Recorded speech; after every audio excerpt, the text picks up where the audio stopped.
pressurised so I can check them for bulges. And 2, when I am shaking, there's no risk of the vehicle moving. So this is where I want hands on, okay?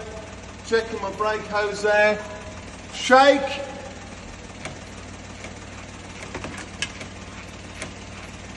Now I'm going to get onto my drop link lower one, right up there onto my upper one. Get my head right in there and have a look. Get my anti-roll bar bush and my lower arm inner, rear and front bushes. Okay, take a breather. I'm going to start from there, work my way across. Checking the rest of the brake pipe.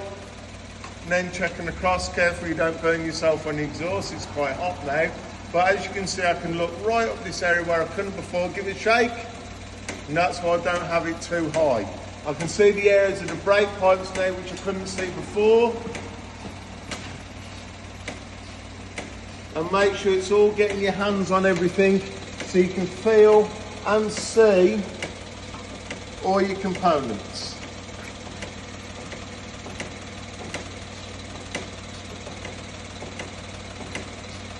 Okay, take a breather. Just give me one more shake for the rear mount here. Okay, lovely. Stop shaking, keep your foot on the brake. Now I'm going to carry on, working my way down, checking my heat shields, my exhaust, checking my brake and fuel pipes. Even if it's got covers on, I can potentially see, so I can change the torch there, shine the torch right the way down that cover, and I can see my brake pipes run all the way along. So there's no excuse, even if there's covers, to be able to see everything I need to see. Follow my brake pipes right the way up around the tank.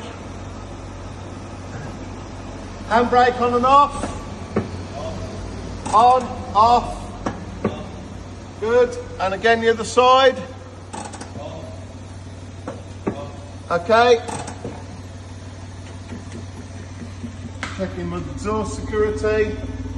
Come into the rear, okay. Handbrake off, keep your foot on the brake.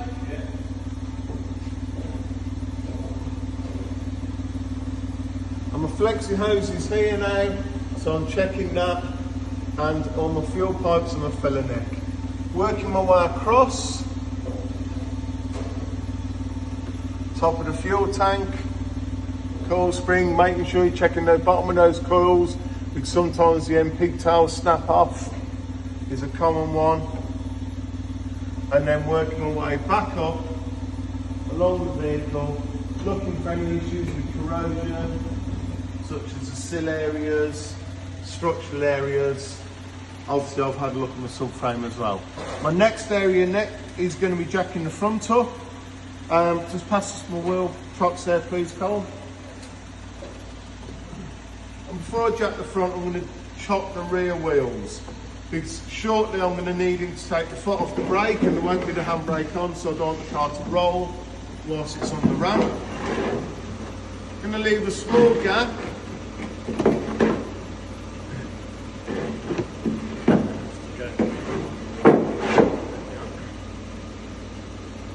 Because the vehicle will move slightly when I jack it up. I can go on the jacking point, or I've got a nice structural area here. I'm going to go for the structural area here, making sure I don't jack it up on the subframe. I want the subframe to hang with the rest of the suspension. If I've got the spring force acting on the lower arm on the front suspension, then I've got to jack it up on the lower arm. Because this is a McPherson strut type suspension, I need it hanging in order to do the suspension checks I need to carry out for checking for problems. Jack it up so there's about that much gap, an 1.5 inch gap, so I can get a bar underneath the wheel. I'm happy to carry on with the rest now, so I'm going to come out here, I'm going to let the vehicle down, and I'm going to grab my assistant out.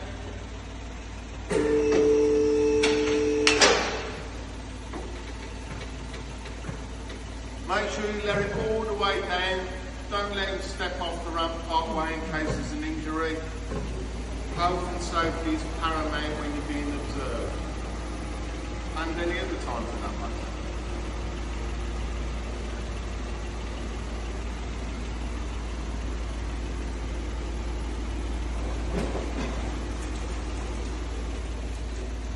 Okay, switch it off and jump out. And the handbrake's off, yeah? Handbrake's off, yeah? Yeah, it's off. Cool, great. Jump out, switch all out. Off we go again.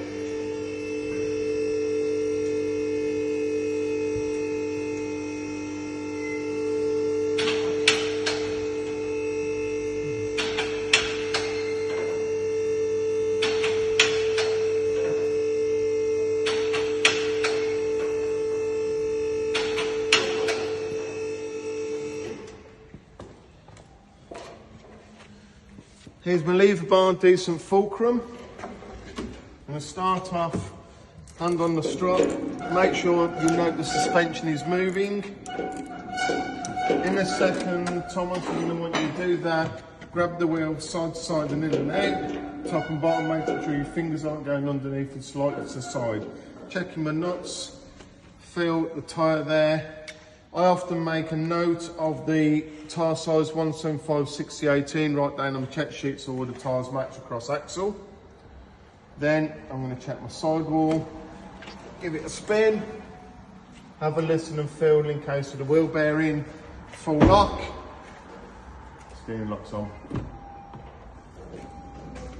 Okay, thank you. Then starting at the valve point, as you can see there, I'm going to rotate the wheel, checking all of my tread, all of my inner sidewall. Now I've popped the torch there so I can see, and all of my CV gate, and now it's open, as you can see there. Whilst I'm there, I'm going to check my pad thickness. I can see my inner and outer pad there quite clearly, and the condition of the disc. Check the base of that coil spring. And have a really good look on the opposite side as well. And now I can see my steering rack gaiter fully. I can see my lower arm, rear bush and front bush a lot more clear. Okay, happy with that one. What I'm going to do is ask my assistant to do the bar, side to side, top and bottom, whilst I have a look. Okay, far away on the bar, side to side, top and bottom, that's it, good. I'm bringing the stuff around to the other side, coming around here. So as I said before, checking the valve, 175 60 18, top and bottom, side to side, check the wheel nuts, check my valve, full lock, check my tread,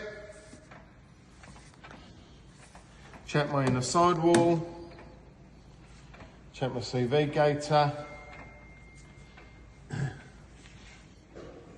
give it a spin, listen and feel for wheel bearing noise, full lock again, check my steering rack gaiter,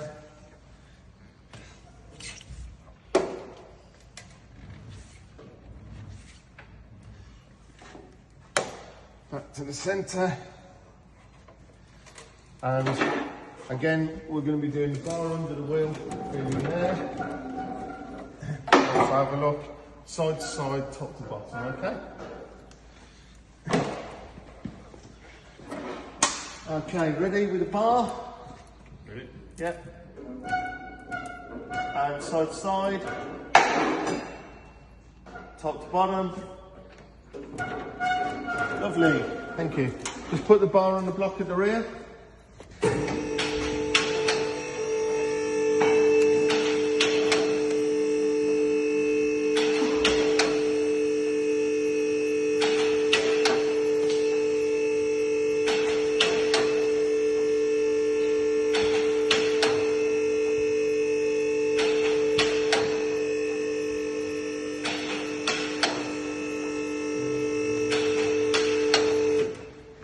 Now I'm going to move the chocks to the front.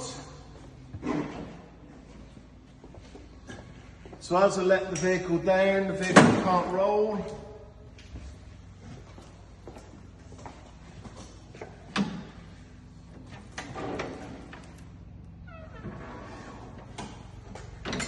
Turn the rear up and I'm going to repeat the whole process again. This time going with the jacking points at the rear here.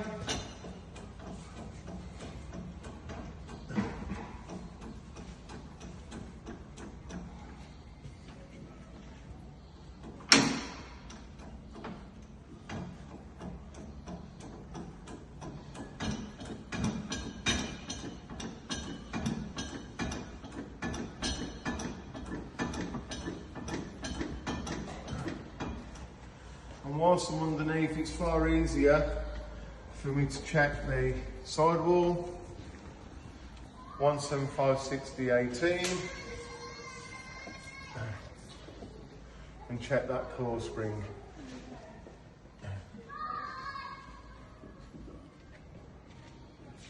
And as we said, 165/60/18, tire sizes all match up. I can now see this bottom mount a lot easier. So I'm just going to do a quick check here. It's easy to reach. And I can also see my trailing arm bushes there and there at the same time. Moving out, I'll lower it down to a working height.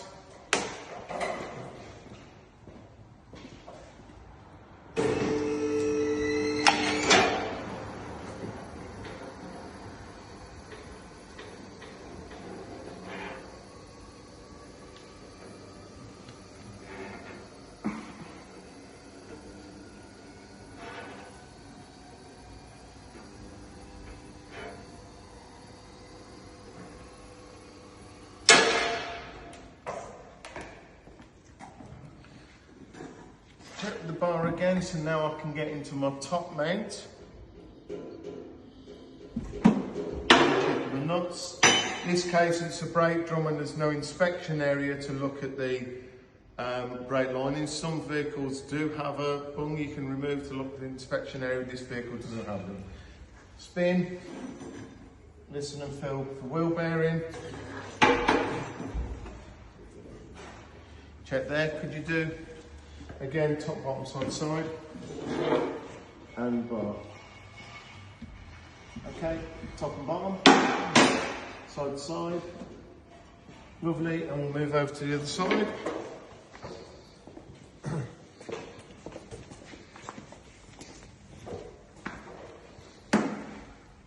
Thank you. Now, once I've completed this, the MOT routine is finished. And I will need to do my roller brake test, and I will also need to do my emissions test. I'll do that in another video rather than this video. Reason why I do my roller brake test emissions last, if I find any faults on the vehicle that would stop me being able to carry out a roller brake test, such as severely binding brake, a brake hose or a brake pipe that's about to fracture, then I cannot carry out the roller brake test. So I will put a failure in that is unable to carry out roller brake test. Equally, if I've got a big hole in the exhaust or a problem that I can't carry out the emissions, I then will fail it for unable to carry out emissions test due to and the reason. As well as the actual failure item, so you have to fail it twice for similar things. Okay, again, bar please. And then side to side, and top and bottom. Okay, do you want to put the block back?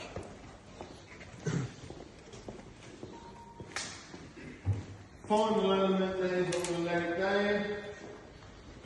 In my case, I'll give my hands a clean before I remove the vehicle from the roller brake test and the emissions test. That will be a separate video. One thing it does state in the manual is that when letting down the rear suspension with this type of suspension, you must make sure the coil spring correctly locates whilst the rear suspension is lowered. I have seen some Japs have been the wrong way round. So you've done this side facing that way, the jack's fitted the wrong way round. It's got to be fitted this way, so when I do let the vehicle down, I can make sure my coil springs locate correctly. So it does actually state that in the manual. 2 seconds, the lock didn't release.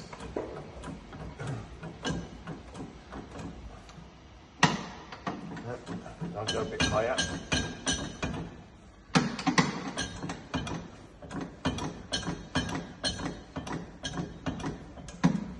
That's it. There we go. Okay. Make sure you turn your pads down so a lower vehicle that could go on the ramp doesn't get caught out. Don't remove the chocks yet until we've pulled the handbrake back on.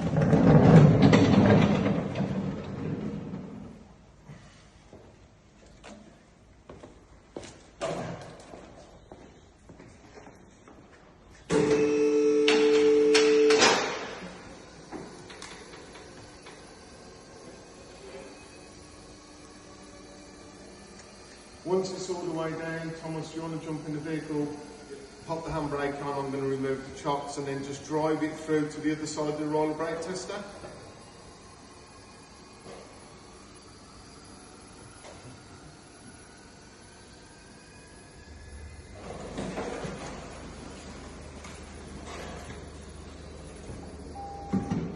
Okay, that's it.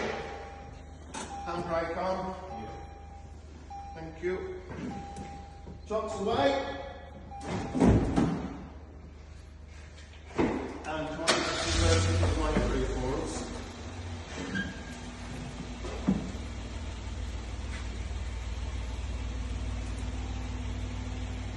Not a problem using an assistant to help with features like this as long as you've got a driving licence. Well done.